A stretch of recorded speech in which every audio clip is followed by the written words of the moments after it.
Ugh, I can finally get rid of all these Sonic Advance 3 requests now that that video's over and done with. Let's see, what's next? Sonic Colors, Sonic Colors, Sonic Colors, Sonic Colors, Sonic Chronicles? Yeah, that'd be the day. Well, couldn't possibly be as chaotic as the last one. If there was ever a term to describe the entire Sonic the Hedgehog series as a whole, chaos is rather fitting. A slew of anthropomorphic animals fighting against a Teddy Roosevelt look-alike for the fate of the universe, where the stakes range from I'm going to build a theme park to I'm going to blow up the Earth, and then build a theme park. Hello everybody, I'm Garrulous64, and chaos this game is not. In fact, it's actually more equated to changing a light bulb. Quick, easy, and you come out of the experience a little farther away from the dreary darkness of yesterday. What do I mean by that? Well, for one thing, I just bought a new light bulb for my lamp, and I figured I could make the most out of my purchase, but also, Sonic Chaos is the light that shines through 8-bit Sonic 2's metaphorical darkness. Not saying it's a fog light or anything, it's more like a night light actually, but it's a step in the right direction regardless. After what was quite possibly one of the most frustrating Sonic experiences I've ever had, Sonic Chaos hit the scene, offering a medley of new content and features never before seen in a Sonic Game Gear game before. Making their debut, both the Spin Dash and Super Peel Out, one more useful than the other as usual, but it's nice to have both options.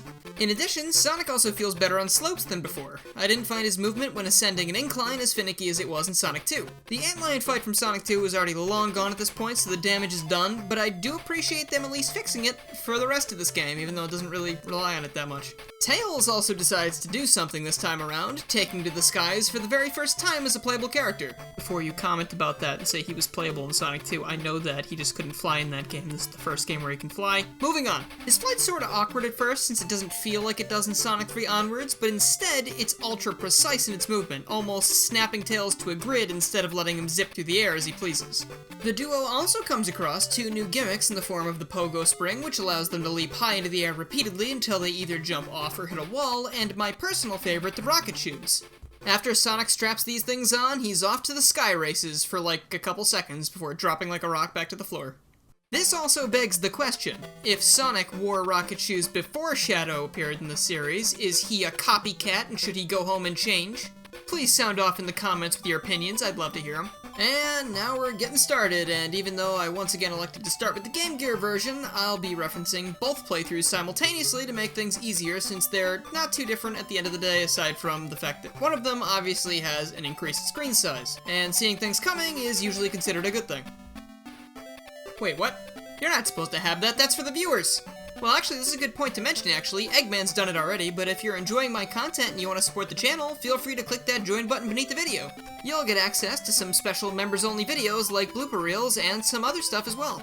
Okay, just let me reset this real quick, and that's more like it. Sonic Chaos starts off with basically the same intro as Sonic 2, except Eggman has learned that animal abuse is no good. Looks like Eggman and the devs learned a lot from the last game.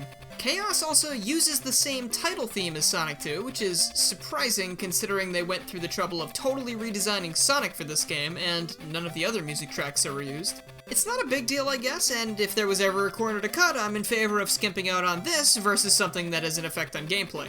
Now, try and guess the story in this one. If you answered, Eggman is at it again, doing the same old stuff, you win absolutely nothing because that was obvious. I know a lot of people complain about how often Bowser kidnaps Princess Peach, but how many times has Eggman picked up the magic rock candy and put animals in robots?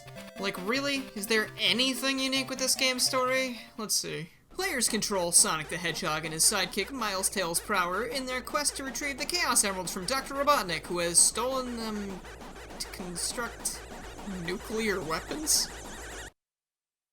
I don't know, maybe we should just let him build a theme park. There's also something about South Island possibly sinking into the ocean because of the Chaos Emeralds being thrown out of whack, but honestly, sinking into the ocean is going to be the least of their worries if ol' Eggy gets his way. Zone 1, Turquoise Hill. Gotta fill that green hill quota early, I see. This entire zone probably took around 3 minutes total if I had to estimate. In this case, if you've seen one green hill, you've seen them all. Loops, springs, floating platforms, nothing to say about it. To cap it off, the boss fight isn't even real. I'm fairly certain I just imagined the Motobug tank because 1 second it was there and poof, next second it was gone. Probably just another hallucination, no big deal. Welcome now to Gigaopolis. Gigapolis? Or, I guess to the more enlightened, Gigalopolis, which is much easier to say. A city awash in twilight rocking a really pleasing orange, blue, and green color palette. Compared to industrial-type levels that have come before it, this one is easily one of my favorites in terms of aesthetics, and I'm not just saying that because we share a color scheme, I swear.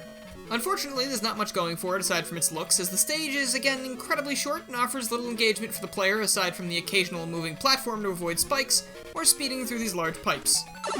Otherwise, you're just using springs to get to new areas, or passing the goalpost in 27 seconds flat. Not a flex, just that's what happened. I was surprised to see a familiar face at the end of this zone, a giant caterpillar boss that spends its time throwing its own body at you, but, like, not in a weird way or anything. It's really cool to see all these things that inspired something that came later. I guess the Mania team really dug deep for some of these references. Just like in Mania, all you need to do is deliver a deluge of damage to its dome, and it's donezo. Another very easy encounter. Shh, be quiet, you don't want to wake him. Aside from not really understanding the name, this stage posed the biggest challenge so far, especially when delving into some of the more special aspects of this game, if you know what I mean. Again, I really like how the stage looks. The purple and green blocks that make up the entire level just scream retro to me, and what's more retro than breaking bricks? A lot of this level is breakable for whatever reason. This leads to a good variety of places to go and plenty of secrets to stumble upon, but some blocks also crumble beneath your feet, which either lands you on a lower route in the level or oblivion, and I don't mean the Elder Scrolls game.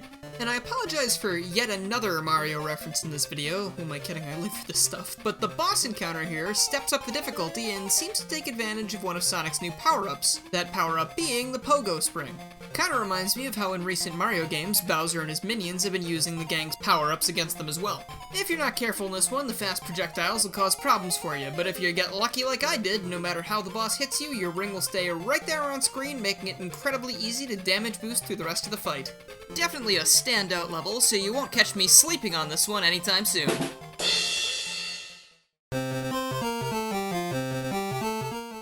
Like, is this even a joke anymore? How many Green Hill levels have been in this series up until this point alone?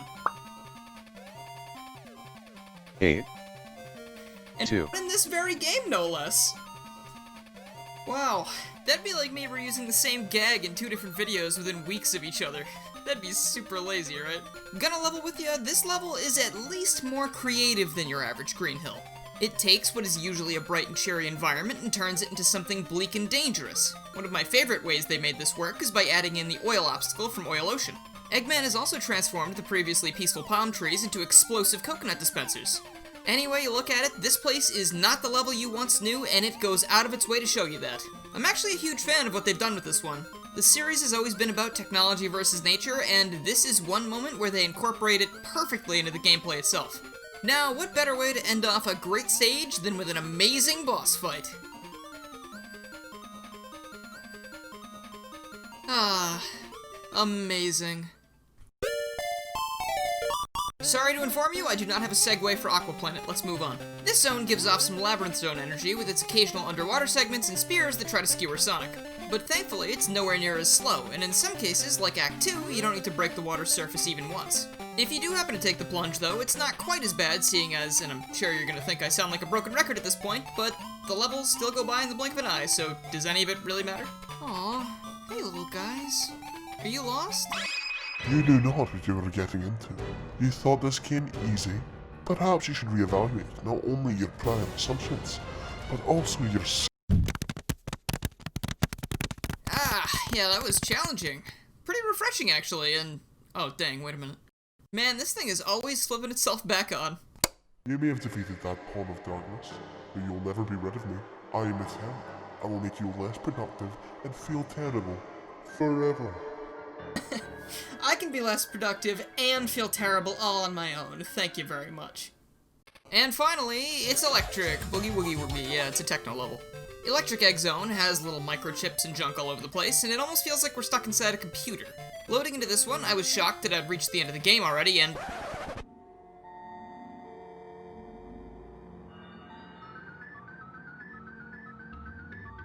No, we're not doing this again, please. I was having at least a decent time, don't do this now. If you couldn't tell by my overly dramatic reaction, I don't have the highest opinion of Scrambled Egg Zone. In fact, if someone could Men in Black my memory of that entire game away, I'd be very grateful. Unfortunately, that doesn't look like it'll happen anytime soon, so I remember things like the tubes and the minecart sections from the last game that they decided to reference here. Thankfully, they don't go ham with the tubes like last time, but the minecarts are automatically inferior because you can't do this. Literal 0 out of 10 game, I can't believe they've done this. This stage also seems to incorporate many elements from the previous levels as well, including enclosed spaces, destructible blocks, and includes a decent amount of what look like alternate pathways, which sort of goes against this game's more linear nature, but that's a good thing, I guess. The level posed a decent and fun challenge, unlike Scrambled Egg Zone before it, which was just annoying and poorly designed. Eggman's last contraption actually ends up putting up a good fight, as his ricocheting lasers wound up giving me quite a run for my money in both of my playthroughs. All it takes, though, are a couple good bops to the head, and then a quick last hit from a surprise counterattack from the Doctor himself, and once again, Eggman is defeated, and the game clocks in around 27 minutes. Oh yeah, I forgot to talk about the Chaos Emeralds. I have to do that in every single video, right? Yeah, so how long was my playthrough with those suckers tacked on? Oh, cool. Whatever could they have done this time to increase the playtime by a full 40 minutes? The hip new way to collect the emeralds in this game is to grab 100 rings in a level. That's it. You don't need to get to the end of the level, but amassing 100 rings in these things turns something that is inoffensive at best to something annoying. This is another great example of something that'll be less frustrating if you've played the game before, since you'd know where to go to collect the most rings possible, but if you accidentally run past the point of no return in a level, you won't be able to turn back and find those last few rings you needed. So if you have like 99 rings and you don't see that coming, that's a little bit annoying. Or there are some cases where you'll be stuck hunting through bits of the level that you can reach from where you are and see rings just a little bit too high for you to get to. Sleeping Egg Zone was one of my least favorite levels to do this in because of the destructible floors sending you down to areas without enough rings to continue down the path to becoming 100 air. As mentioned before, you are immediately dropped into one of the 5 special stages upon collecting 100 rings, the first of which takes advantage of the Rocket Shoes item. Sonic flies forward to collect as many rings as possible, and also just reach the end of the segment and the Chaos Emerald's just chilling there. It's not really that hard. In the second one, you grab the pogo spring and make like a red plumber to jump your way up to the goal. Third, you revisit Scrambled Egg Hell for a nice reunion, but I'm sure they wouldn't do this again in this game, right? So we're peachy, don't worry about it. Fourth, get to the goal after completing a decently length obstacle course under a certain time limit, and that one was actually really rewarding to finally complete. It's actually exactly how you should do a challenge level in my book. It was a lot of fun. And then number 5, hell resurfaces again, except it's so much worse, it's double hell. This doesn't even feel like gameplay to me. This is wasting my time. You just hold a direction, and you just have to hope that you're gonna go the right way, because there's no way to tell where it is without you looking it up first. And even when I looked it up, it was still really confusing. I had to go watch a video. Like, it's just, why? Why is this in here? After you get out of whatever that was supposed to be, you grab the 6th emerald from Eggman in the final fight, and then the game ends again with no extra level or boss fight. We've taken a step back from 8-bit Sonic 2 in that regard, and also technically a step forward since the rest of the game was a lot better, but if you want my opinion, my second playthrough was a lot more fun when I didn't bother with the emeralds at all. There's really no reason to get them unless you're dying to see Sonic run around in a Chaos Emerald, which admittedly is kinda neat, but just try to gauge whether or not it's worth spending that extra time on when you could just have a quick romp through the entire game to see Sonic fall on his face instead, which is a much better reward in my opinion. And as per the norm, this is the part where I talk about the PC remake, because it's really hip to remake the Game Gear games, and let's be real, some of them desperately need it. The Sonic Chaos remake at first glance might look like a Sonic Mania mod, but in actuality, it's a Sonic Mania-inspired reimagining of the game using an entirely different engine that mimics Mania's own. Seriously, when you try this thing out, you'd think it was an official product or something. It's so clean. Currently the demo only contains Turquoise Hill Zone, but it's almost unrecognizable, sporting fully redesigned acts that actually last more time than it takes to blink your eyes twice. The Motobug tank is made into much more of a threat here, but not by too much. It actually feels like a first mini-boss now in terms of challenge, so kudos on that. And then the second act introduces an entirely new boss that again isn't that difficult, but still provides a fun ending to the demo.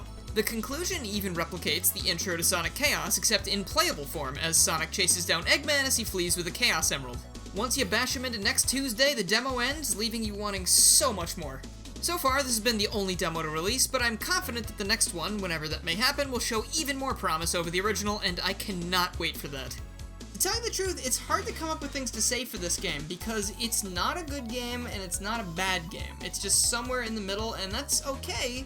But to me, sometimes that's worse than being good or bad, because if you think about it, good games get talked about forever, and bad games get talked about forever. So if you're just sitting there in that middle ground, it's like, what is there to really say? With little changes between the two versions, the Master System version is by far the better experience, but eventually, due to my disinterest in this game as a whole, the remake will probably take that spot for me. All in all, Sonic Chaos is fine. I just wish it was more fine than, you know, fine. Yeehaw, it's over. Next week should probably be a little more exciting than this one. I think this one was a little dull, but anyway, if you like this video and you haven't already, please make sure you subscribe, click the bell, follow my Twitter, and join the Discord to keep up with more Sonic reviews and other things that aren't Sonic reviews, because I do a lot of things, and I really mean that. I'm working on something that's not Sonic related, and hopefully that'll be out soon. Please look forward to it and don't ignore it. It would break my heart.